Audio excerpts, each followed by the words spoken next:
Hello and welcome back to Dr. Showcares. So today we're going to be talking about contraception.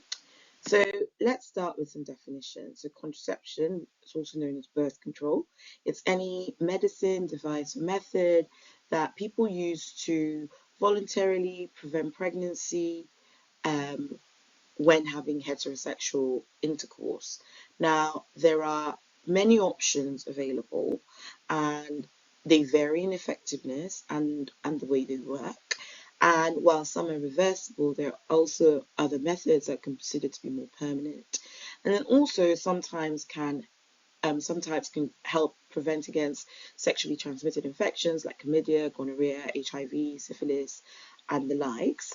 And so it's really important to know that what works for you is more of a personal choice, and that conversation should be guided by a healthcare professional. But this is just supposed to be empower you with the knowledge to know what tools are available because depending on your medical history, your needs, whether you're in a casual relationship or a more long-term relationship, your family history, all of those things will really help a healthcare professional guide you more specifically on what the best options are for you, and of course your preferences as well. So, generally speaking, for the purpose of this talk, I've classified the methods of contraception into sort of barrier methods, and then hormonal methods, which include the combined hormonal methods and the progesterone-only hormonal methods, and then the long-acting reversible contraception. So this is, very useful for women who know that they don't want to be trying to conceive for a significant amount of time. So say for example 3 years for the implant, 5 years for the marina, and up to 10 years actually for the copper coil or some types of the copper coil. And then more permanent methods as well. We'll also talk briefly about emergency contraception. Right, so how do the different birth control options work? So the barrier methods predominantly just prevent sperm from reaching the egg. It's kind of as simple as that. Um, and then we have the spermicide, which we would normally use alongside the diaphragm or the cervical cap to increase its effectiveness, inactivates or damages sperm. Um, and then also there are methods that prevent an egg from being released each month, which is a process also known as ovulation. And some of the hormonal methods work in that way. We also have methods that alter the lining of the uterus, making it more difficult for fertilized egg to attach to it, and the intrauterine methods, so the IUD or the IUS, can work in that way. And then also some of the hormonal methods also thicken the cervical mucus to make it less easy for sperm to pass through. So the barrier methods, we've already just said, it's simple. It's just a barrier that sperm can get through, and not reach the egg. Um, so the male condom is probably the best known, and it's usually put onto an erect penis. So it comes in a variety of sizes, but generally speaking, the average size should suit most people, although there are larger sizes. And then also there are latex-free alternatives for people who have latex allergies. The male condom is really great at protecting against sexually transmitted infections, and that's really where it shines. Um, in perfect use, we would say its effectiveness is around 98%, but actually, when we think about how people use it in real life, that effectiveness actually drops down to about 88 to 90%. So it's very useful to protect against sexually transmitted infections, but as if you need contraception for a long term, then it's probably best to be used alongside an alternative method that is more less user dependent and more reliable. Also, the female condom similarly is used but by the woman, so that does give the woman more control. But again, imperfect use, its effectiveness is in 90s percentage, but that does drop quite significantly in real world use. Also, there are synthetic latex materials that won't trigger a latex allergy, and latex free versions. But again, useful to know that it shouldn't be used alongside a male condom because that friction can cause tear. And similarly, we shouldn't use two male condoms because again, that friction can cause tear. With the female condom, it also does provide protection against sexually transmitted infections. Now, moving on to the diaphragm and the cervical cap. So the challenge with this one is that you do need to get fitted for it. So you need to go to a place where they know how to size and teach you how to put it on. And then you might need a review because obviously if things change, say for example you have a baby or whatever, then you might need to just check again that diaphragm is still the right size. It's always best used alongside a spermicide because that would increase its effectiveness. So where this really shines is that it's quite cheap, and again it's in the woman's control, and also it's environmentally more friendly because it's reusable, unlike the male condom and the female condom, which are not reusable. So again, in certain parts of the world, this method is quite common for the reasons that I've just explained. But it does have quite a high failure rate. So just to note that it might not be the most effective of options, but certainly a useful one. Okay, so now we're going to talk about the hormonal methods of birth control. So they can be combined, which is estrogen and progesterone. That's what we mean by combined, or they can be progesterone only. Now, this topic deserves its it's quite a long and big topic because even within the combined methods, there are different estrogens and progesterones that are in use, and there are many different types of combined pills, of combined pills, which is the main method of combined hormonal contraception that people use. But there is also the contraceptive patch, and can I just raise a hand for the vaginal ring, because that is also a very useful method. So they're all similar because all those methods combine have progesterone and estrogen in them, and they work quite well. Traditionally, people have had a week, 3 weeks on and then a week off for a bleed, which is not a real period, it's just a breakthrough bleed. But actually, that is not necessary, and really, you can go 2 to 3 months back to back without inducing a bleed and then have a bleed after that 2 to 3 months, and that's one way of using it. We do call it cycling, and you can use that for any of the methods. That's the pill, the patch, or the vaginal ring. But also some people are now just kind of using it continuously, and then when they bleed, they bleed. But for some people, that unpredictability or is not great. So it depends on you, and and then there's options in between. So what I'm saying is, with the combined pill, there are options of how you can use it to work for your life. So again, it's worth speaking to a healthcare professional. Now, with the combined pill, there are some health conditions that you cannot use it with, or if you have a family history of certain conditions, you may be advised that you can't use it with that. And it's also higher risk for women over 35 who smoke or who have a higher BMI. And so now, all hormonal contraceptions do have risk, but those risks are actually generally quite small. But those risks can increase if there are other things that complicate it.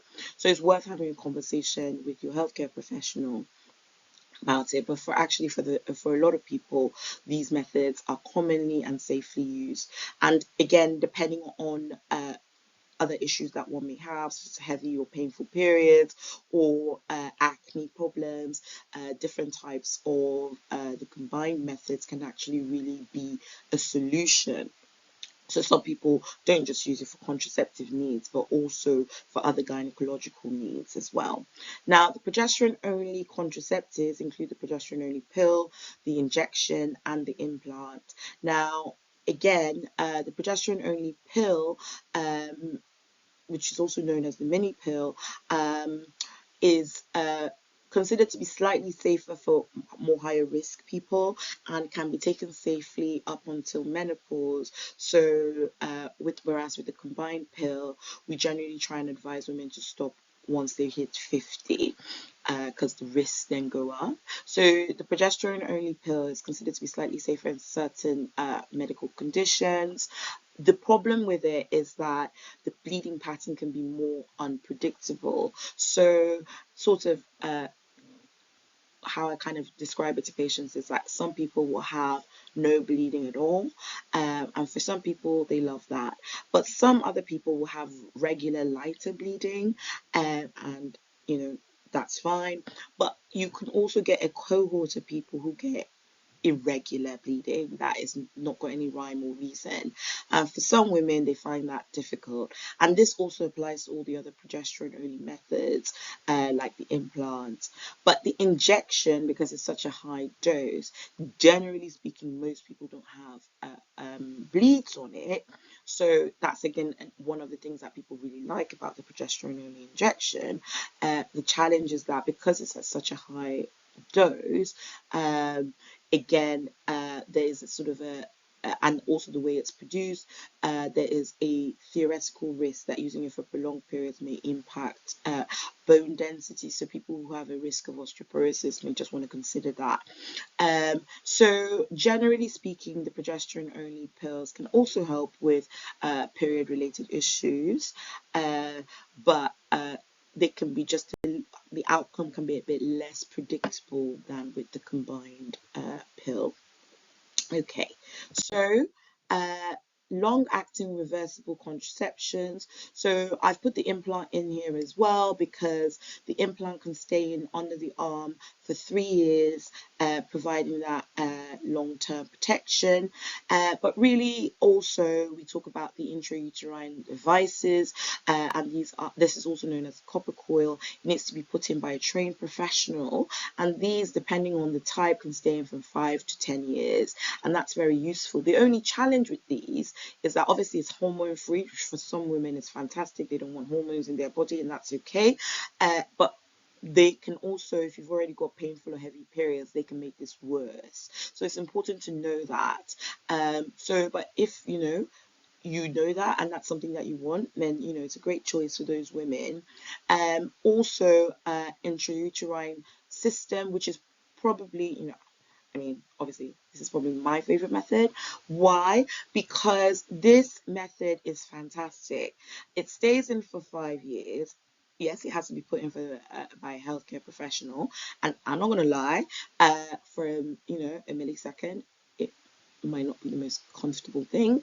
But again, when it's put in, it just takes, if it's not very long to put in.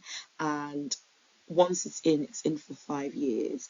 And this method, most women don't have bleeding on it. So, you don't have to, for most women who are on it, you don't have to worry about periods. And also it can solve a multitude of gynecological problems, including painful bleeding. It can be helpful for women with endometriosis. It can be helpful for women who have heavy bleeding, and in fact is considered a treatment for heavy bleeding. And then also beautifully, it works very well in perimenopause, and then can provide the progesterone component of womb protection in women that then go on to HRT. So I can't sing the praises enough of the intrauterine system. Obviously, I've been talking about Marina. There are other ones that have even lower progesterone doses for women who are more progesterone sensitive, although those aren't at the moment licensed for womb protection in the menopause. Yeah, it's such a fantastic method. So I would really encourage people to really consider it. If they're looking for something more long term. And of course, I'd already talked about the contraception implant. Now, permanent methods of birth control. So, permanent methods of birth control include sort of tubal ligation and a vasectomy, and those are generally considered to be almost 99 over 99% effective when they're done, but you have to be absolutely sure because reversal usually gives a poor outcome. Um, and also, vasectomy is considered to be less invasive than tubal ligation. So, if it's a couple, we would always try and encourage the man to have the vasectomy rather than the woman have the tubal ligation. But obviously, but that's purely because of the invasiveness of the tubal ligation procedure compared to the vasectomy procedure. Now, natural methods of birth control. So a lot of people are very interested in these sorts of methods because they feel like they're really engaged with their own body. And you know what? I encourage it. It's fine. So they will track and interpret sort of physiological signs. So whether it be body temperature, so they'll be daily measuring their temperature to kind of figure out when they have ovulated and sort of high risk times, or they will track their periods using sort of historical cyclical data to kind of predict when their ovulation time is, and then work on that. So the challenge with this is that it can actually be unreliable. And that's because our body is constantly subject to change. So things like stress or having a viral illness or whatever can disrupt our natural sort of rhythms, and we don't have a full understanding of all of that. And that then means that these methods are unreliable and can have a higher failure rate compared to other methods of contraception. So I would say that this method is not advisable for a woman in which an unintended pregnancy would be catastrophic. But if you're a woman who, you are willing to kind of take the risk of that, then certainly it's a useful option, and perhaps you can gain some more knowledge about how your body works, which is always a useful thing. Um, Now, emergency contraception. So I just said I would speak about this briefly, and this is just to say that this is something that we use within short period of unprotected sex to kind of avoid pregnancy. So the main methods are Levenel, which should be used uh, ideally within 72 hours, and the quicker it's used the more effective it is. Now ulipristal can be used within 120 hours, so Levenel within 3 days or 72 hours, ulipristal within 5 days. Don't take both together. No, don't do it, because that will invalidate them working. But actually, the IUCD, which is the copper coil, is considered to be the gold standard for emergency contraception, and again can be put in within 5 days of the unprotected intercourse, but then obviously can then stay in as longer term contraception. So, as I say, the best method of birth control for you is one that is safe and is comfortable and that you're able to use consistently and correctly. So, knowing your options, and speaking to a health professional, and being honest about what you can actually do and the state of your relationships, and whether you need to consider STI risk, and in adding that into your contraception, is really, really important. So this is really just kind of like a walkthrough. Now there's certain groups that we haven't fully covered, so like women who are breastfeeding, and in the postpartum period. Generally speaking, we would say a progesterone only contraception in that time, and So things like the implant or the progesterone only pill, or the Mirena, or can be used, and also the coil. Um, and also older women, so women in the perimenopause. But we'll talk about these so there'll be more detail on these groups in the written form on the blog, so obviously please do check that out. And then we will actually also have a session just specifically targeting contraception in the older women, so in perimenopausal women. So again, this has just been a quick talk. I hope you have enjoyed it. I'm Dr. Show, and thank you again for watching. See you next time.